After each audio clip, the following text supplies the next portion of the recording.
My name's Claire Mike. I'm Director of Business Development at LEAF and quite involved in the Resilient and Ready project.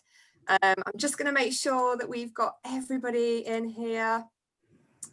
Yeah, probably got the right number. So yeah, we're going to be talking about soil stuff in this breakout room, which is incredibly exciting. I think we've hit the jackpot with that one. Soil is the foundation of almost any farming enterprise, and a particular area of interest for all four of our farms. We have been looking at monitoring and measuring and the support that farmers need and the advice that they need in the space of soil. And what's been really interesting for us, or will be really interesting for us, is to kind of assess what the time frame is to start looking at how we can make soil improvements through this Resilient and Ready programme. So yeah, incredibly delighted to welcome you all. Please do ask. First of all, I'm going to say we're recording this breakout room along with the main plenary. So also the benefit of that is that you will be able to see all the other rooms later, watch them back. So don't worry, you won't miss out. We are going to have a little bit of a chat with Andy Bason and Ian Robertson in a moment. But I'd just like to encourage you to ask your own questions through the chat function as well. And we'll get round to as many of those towards the end as we can. So please start, putting those in there. So without any more hesitation, I would love to introduce Andy Bason, who is from Newhouse Farm and one of our Resilient and Ready farmers. And Andy, I would love you to tell us a little bit about your farm, and also it would be great to hear a little bit about what drove you to get involved in Resilient and Ready, and perhaps a little bit about the process of getting involved. And I'm just going to share a couple of photographs with you while Andy chats you through. Okay. Morning, everyone. Thanks for joining us. So I'm Andy Bason. I'm the farm manager at Newhouse Farm, which is a little village called Northington, sort of between Winchester and Basingstoke in Hampshire. We are an 800 hectare farm. 600 hectares of that is arable. There are 3 of us on the farm here, so good little team. We are mainly arable, to be fair. But we do have a small flock of sheep and a few pigs as well, which we sell direct to the public. So we sell pork and lamb direct via a meat box scheme. So that's a little sideline. About half the farm is in an ELS agreement, an HLS agreement, which runs out next year. And then the rest of the farm is in a mid-tier agreement. So we've got a fair bit of stewardship to deal with, which is great. We've got 3 biomass boilers on the farm. So we take our timber from 70 hectares of woodland. We do that ourselves. We sort of got a 10-year management plan for that.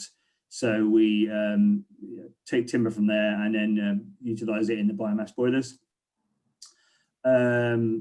Arable wise, we've got a fairly simple rotation, incorporating wheat, barley, oilseed rape, a few peas this year and some linseed this year for the first time.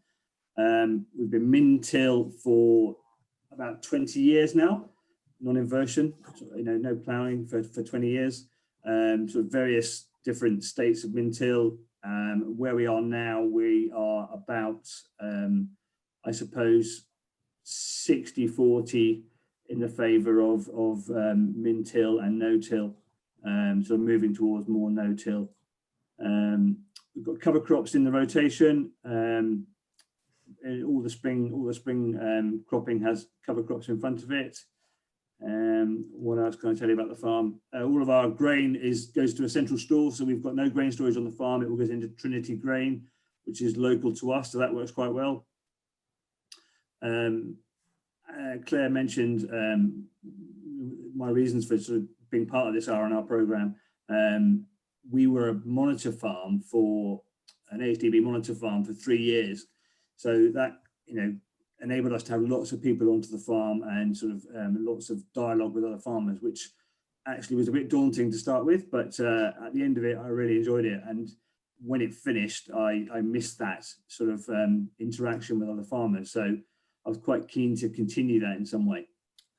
So when this R&R program was sort of put forward to me, I was quite keen to put myself forwards and see whether it was something that might work for everyone. And luckily enough, we were chosen, so that was great.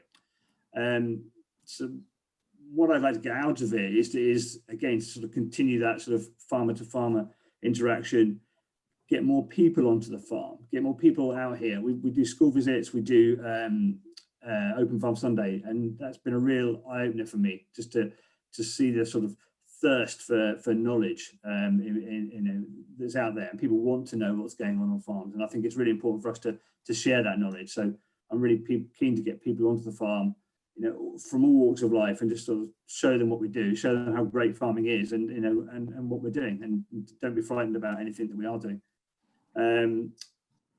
There's a sort of coming up to elms. There's a little bit of preparation that obviously we need to do for that, and so I'm quite keen to sort of hit the ground running when elms is here, and because of the way that our stewardship agreements are ending, that will be quite good timing actually. So I wanted to sort of have my head straight for that, and also the sort of phasing out of BPS as well. I mean, just sort of getting our head around that and where we need to be. So those are sort of my reasons for wanting to be part of this program, and at the moment that's sort of working quite nicely. As Claire said, we've been working with various different experts, and we're here to talk about soil health today, and I've been working with Ian Robertson now for the last almost a year, I guess, and he's had a couple of visits out here, and we've dug lots of holes, and we've counted lots of worms, and got wet feet walking through cover crops. But it's been really interesting. I mean, soil health was something I didn't know a massive amount about, I have to say, and we've been cover cropping for about 4 or 5 years, pretty without really knowing what what we're looking to achieve, I suppose, and what was going to work for us and what wasn't. So I wanted someone to sort of hold my hand a little bit and go on this journey with me, and Ian is the man, because he's the guru when it comes to all things soil health. So we've learned a lot from him already, and looking forward to working some more with him. And I want to sort of get to know what cover crops are going to work for us, what seed rates we should be putting cover crops in at, because it seems to me that what we're being told by the suppliers maybe is a little bit too high. Try to get cover crops that don't antagonize anything in our rotation, and also find out what they're bringing to the party, in the way of nutrient capture and then release. That's something which is quite we're quite keen to find out. So as well as your kind of standard field operations, compaction, that kind of thing. So there's lots to learn. We've started on that journey, and hopefully Ian can take us a bit farther with that. That's a brilliant segue. Thank you, Andy. That's a really great description of your farm and what drove you to or attracted you to the Resilient and Ready programme. So thank you so much for that. So Ian Robertson, I'd love to introduce you from Sustainable Soil Management. We have worked with Ian for many years, and we're delighted that he agreed to help us on this Resilient and Ready programme. So Ian, would you be kind enough to tell us a little bit about what you've been working on with Andy on his farm? Sorry, I'll mute myself. Yeah, thanks Claire, thanks Andy. A little bit about myself. I've been involved in the industry for 20 years, and we've been looking at soils from a multi-dimensional way, which may sound all very trendy at the moment, but it's very difficult because soils are on your farm, and how you want to manage them are all different. And we need to be really broad-minded and open about that. And then we need to look at how soils will perform, why they perform like they do. And that involves lots of physical intervention, as it does some of the different chemistry to some of the old analysis systems. So I spend most of my time looking at some chemical analysis and then getting involved with the farm on farm, because quite a lot of people's perception of what their soils aren't necessarily right. So like this morning, I'm up in, near Hull this morning. I've been on a farm digging holes this morning, and I was told this is really heavy land. And actually, when you get there, it's not that heavy at all compared to some heavy land that I've seen down in Boston last week. So it's trying to help put perspective into on-farm soils, basically. Working with Andy, it's been a pleasure. Andy's quite a long way down the journey of soil health, in that they've got livestock on the farm, they're looking at less cultivations, they're looking at cover crops, all the kind of key principles of soil health. And I think the difficulty is there a tangible way of measuring what soil health is that you can put on a bit of paper and hold up and say, yes, I've got this? And I think, again, I may be too simplistic, but what I tend to work with is that farm. Let's gauge ourselves where we were last year. What are we putting in practice for this year? What are we actually doing yield-wise? Have we got nutrient use efficiency charts? It goes on and on and on, but they're the kind of things that we're looking at on a practical level. And again, when I was with Andy earlier in the year, we just looked at some cover crops. Brilliant. We've spent X amount on seed. What are they actually bringing to the party? And when we dug into the soil, it was phenomenal. Really lovely roots. And yes, we could have spent quite a lot of time trying to validate them, which could have time and money. What we did do is just cut all the above ground biomass and just actually see what is in there, carbon-wise, NPK, micronutrients, etc. So we can actually try and put a figure to the drilling of the seed costs, and then what do we think we will get from that in the coming crop? And that is the massive question that, I don't know.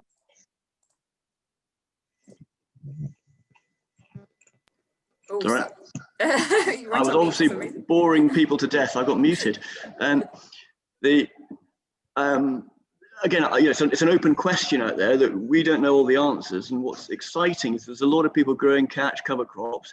We've really got to figure out how much of that nutrition is coming to our next crop. And what I like doing with a lot of farmers is be brave. Let's do some trial. Let's have a look and see what we're doing. Cut a bit of nitrogen, change our phosphate sources based on soils, etc. Some of the easy stuff we've seen with cover crops or changing rotations, direct drilling, etc., is changing in soils bulk density, and that's allowed for easier root penetration, water infiltration, etc., which has got to be good news at the end of the day with what we're trying to do. And then we've linked that to organic matter tests, but linking it to things like the active carbon test, which is a spin out from Cornell, which is a bit of a proxy to microbial activity. And what we're seeing is guys that are paying more attention to cultivations or to farming systems is that our organic matters are marginally increasing, as in raw, loss by ignition or dew mass, but our active carbon figure is going up, which is telling us that the organic matter that's going into the soil is actually cycling into nutrition or nutrient and its component parts to feed microbial activity, which in turn, we're hoping, is solubilizing more nutrition that's in the soil to feed the plant. So we're basically trying to grow soils and actually grow the ability to cycle nutrition that's already in the soil. So we are less reliant on more inputs. We will need inputs, I'm not going to deny that, but I think the soil can deliver us more than I think that we think it can at the moment. So that's really what we're up to. Does that answer your question? Wow, that's incredible. Thank you so much for that. So Andy, can I turn back to you just for a moment then? You and Ian have alluded to quite a lot of work there in terms of aims, objectives, targets for soil on your farm and soil health on your farm. Could you give us a bit of an idea about what you've already got started, what you've already started working on?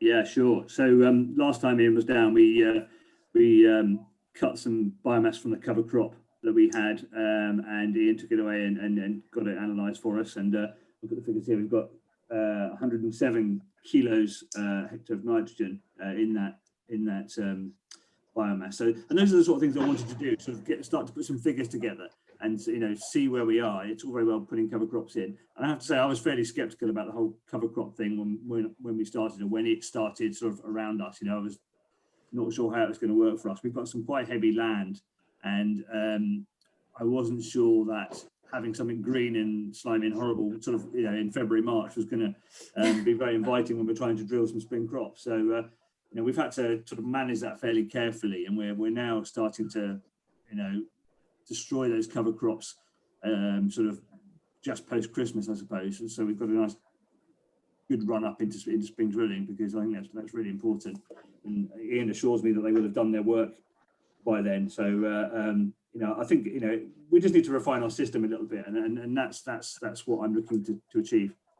Yeah, I think it's a really good point, Andy. That we started cover crops quite a long time ago, and we got our fingers burnt quite often because we were too simplistic. We were too greedy. We were trying to keep the cover crop growing for too long. But if you look at the biostomatic growth you get over the winter months, it's very little. Yes, it's putting a bit of sugars and lipids, etc., into the soil.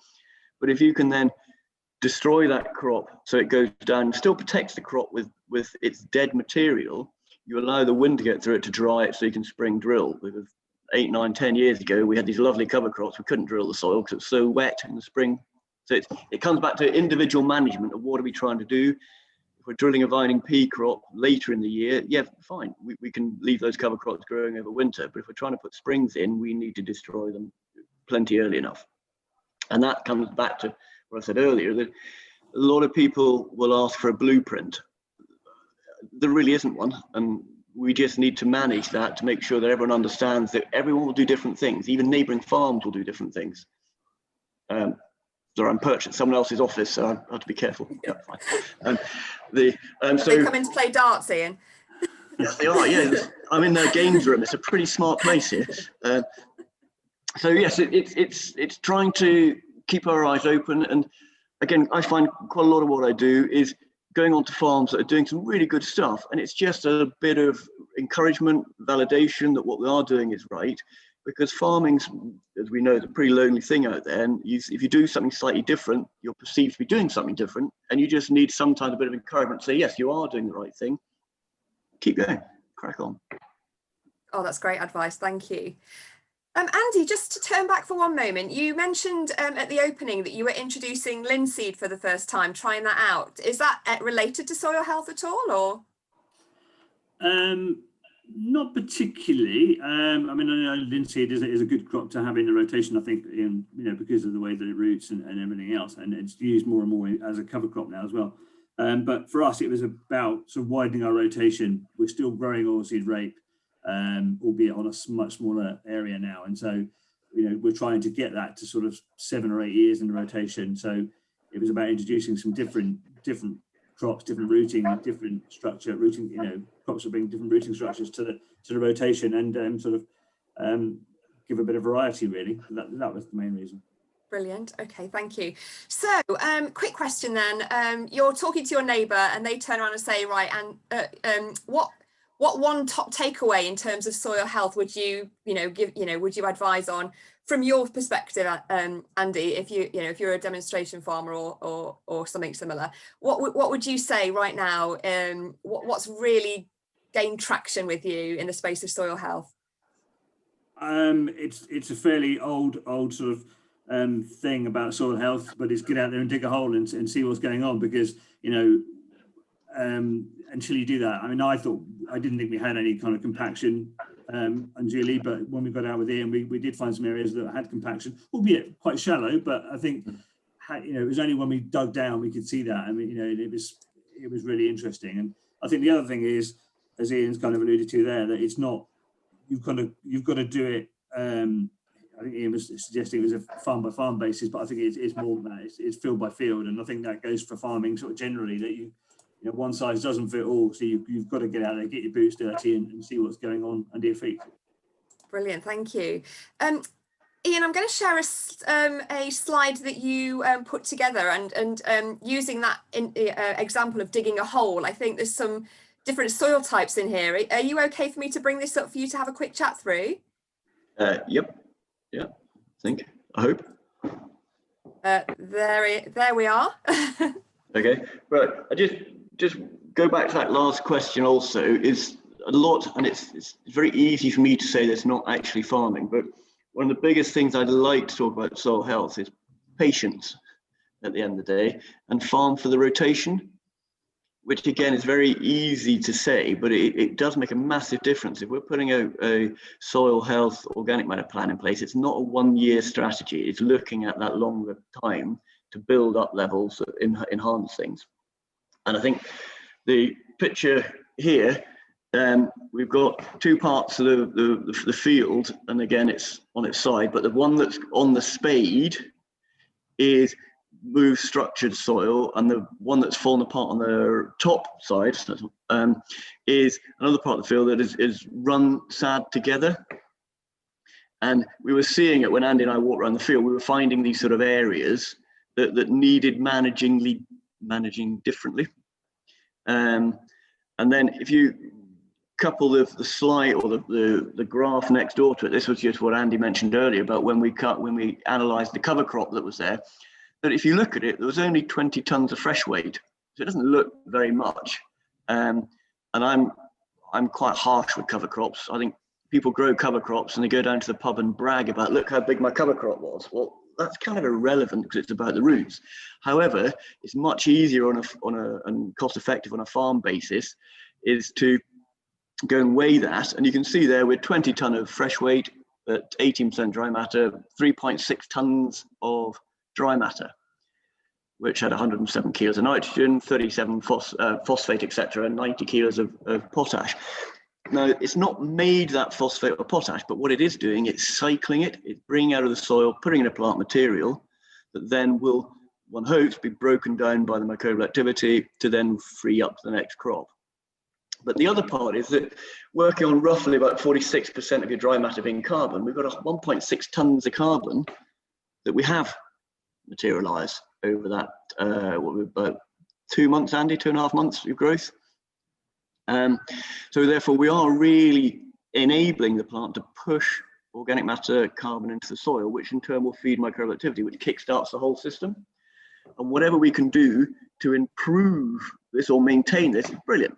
However, we're not farming carbon at the moment. So to Andy's point, we've got to destroy these cover crops in plenty of time to allow us to get our cash crop in. Because there's no point just growing cover crops unless you know something I don't, but we're not being paid from at the moment. So we need to make sure we're using it as a tool to enhance or reduce our costs for our cash crops that we're growing. Very interesting. Thank you so much. I'm going to stop sharing there. Look, I could go on asking you questions in this space forever, but I think we're going to turn to some of we've had a huge amount of questions in the chat function, so thank you everybody. And just kind of linking very nicely there in terms of microbial, etc. Leah from Vitacrest has asked, do you look at soil microbiology? So is that something you've been looking at as part of this project? You go, yes. Well, you go first, Andy, then I'll say what we're up to. Yeah, I mean that completely comes into this whole topic, but I mean it's not something that I've been specifically looking at before talking to Ian, but I'm guessing that moving forward, that's something that's going to be a big part of this whole thing. Yeah, I mean, we've been looking at microbial or things like CO2 burst, respiration levels. We've been using a thing called the microbiometer, which tells you bacteria and fungi in about 20 minutes. You can do quite quickly. What we've found is quite interesting is a lot of soils we're finding, I'd say degraded, but harsh. Poorer soils have very high fungi, bacteria levels. And then we go and test a wood and it's got much lower bacteria and fungi levels, and then people are a bit confused by that. But what we're finding is when we then do the next layer, which is a microscope test, we're looking at the third trophic. So we're trying to find things like bacteria eating nematodes that eat the bacteria, excrete out. That excretion is what is then feeding. So you've got a joined up food web. So don't get me wrong, measuring bacteria and fungi is exciting, but to find out real soil health, I believe we've got to look and see what our third and fourth trophics are doing, which is usually driven by quite substantial changes in the farming practice that we'll do on that farm. Wow, brilliant. Thank you. Very exciting. A question from David Allerton. What are the key ways to measure soil health? I think this is, you ask any farmer, that's going to be their first question in terms of soil. So, okay, top tips then, Ian, what would you advise any farm to look at? I think some easy things. Soil health is go out, microbial wise, look at worms. Dig and look at if you're seeing plating, structure issues. Other measures is, what's it costing you to grow a ton of grain? How easy is your soil to cultivate? Do you need to cultivate?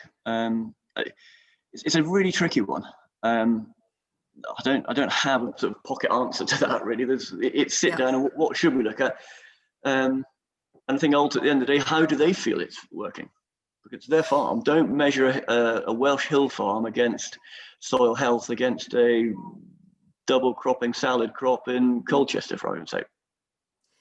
And I think that demonstrates exactly the value of programs like Resilient and Ready, because we recognise that there is no one size fits all. Integrated farm management is based exactly on that. It's business specific. And actually, this demonstrates how important it is to engage with experts and to get that kind of personalised or farmalised advice, because there is no kind of top three for any particular farm. Every farm's going to be different. So yeah, that's a great example of that. A question here: what is the implication of drilling cover crops early for soil erosion? I would say it's got to be good news, isn't it? As soon as you get the crop in the ground, it'll start growing. This year was interesting with cover crops. Those that drilled early, the establishment was very good and the growth was very good. Cover crops with some of the things like buckwheat, the warmer plants that were drilled in the third and fourth week of August, didn't do anything like as well because it slightly went cold then. So I'm generally, as a rule, I will say as soon as that combine's out of the field, I'd want to put a cover crop in, or as soon as you've harvested your cash crop, get a cover crop going. That then means that you've then got to think about species, because you don't want to put a spring oat in too early because it'll go to head and you'll combine it in October if you're not careful. So you've got to then judge what you're trying to do, and cover crop drilling early should be decided, or you should be deciding your cover crops in advance rather than, I've drilled a field, what am I going to do? So drill early, basically, yes, will help. Perfect, brilliant. And again, kind of circles back around to that organisation and planning element of integrated farm management as well, and think about what you're doing and make your decisions based on that. And one for you here, Andy, if that's okay.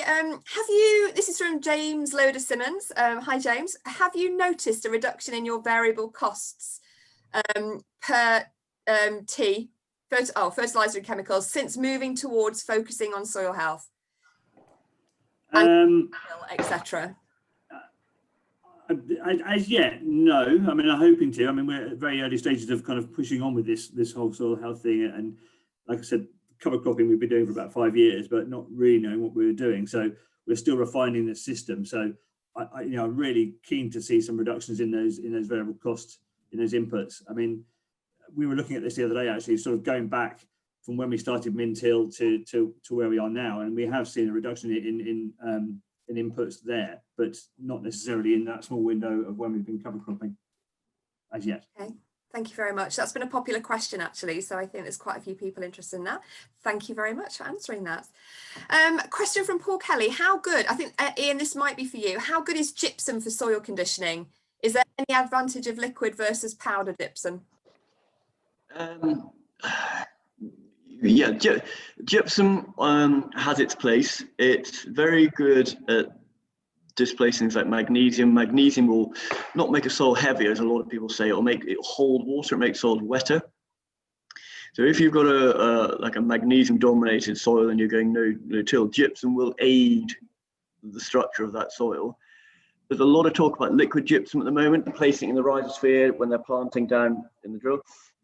If we're trying to condition soils, it comes to volumes again. The average soil's 1,500 tonne soil per hectare, or up to 2,000. So I struggle with liquid gypsum a wee bit. It will do a little bit of conditioning in that area for a short period of time. If we're trying to do something, then I would probably go down the bulk gypsum if it's practical. But again, anything is better than, if that's what we're doing, a little bit is better than doing nothing. But it's go back to find out what you're trying to do. How big are your soils, cation exchange capacity, all those type of things will enable you to make educated decisions rather than, careful what I'm saying, I'd be sold to. let's us take control. If we're doing soils, let us understand what we're trying to do before we jump on something. Brilliant, thank you. Andy, can I put this question to you? This is from Leah. Do we know how pesticide application affects soil health? So in the changes that you've been making over time on your farm, etc., have you, what's your journey in this space in terms of pesticides, and have you seen a difference? Wow. Yeah, no, it's probably the quick answer.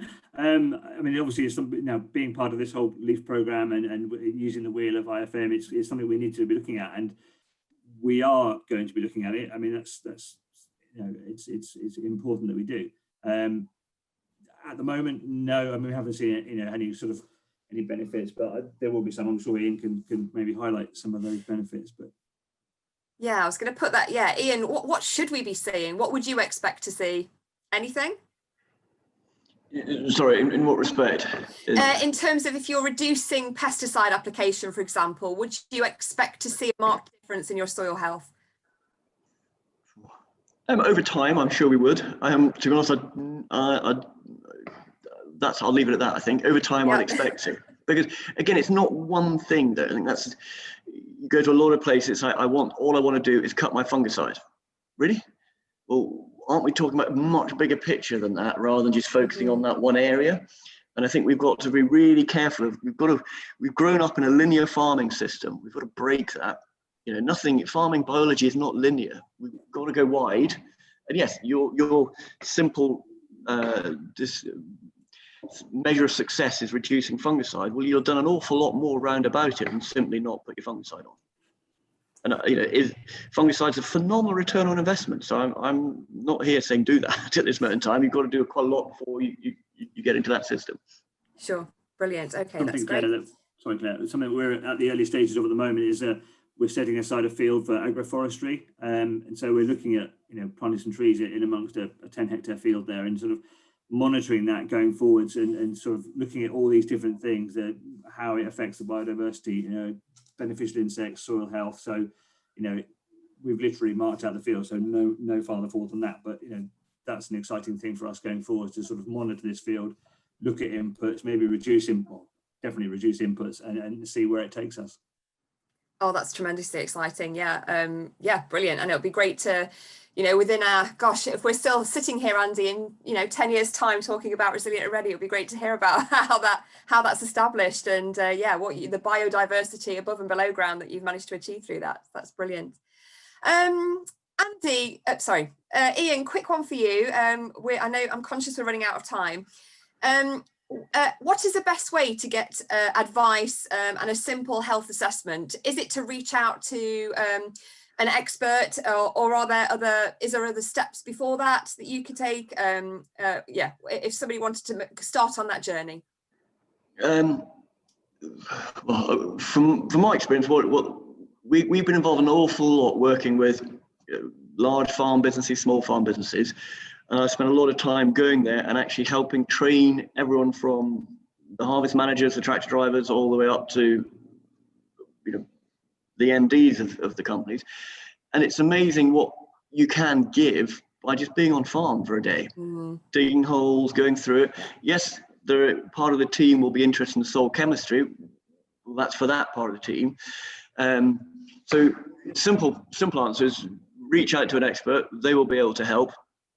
And then make a plan with that person of how you want to do it, because what I think you want to try and do is get involved with someone that will deliver the information to your team, rather than you ringing up and say, come on expert, come on the farm every week. It's a relationship that we want to build between expert, farm owner, farm business and soil.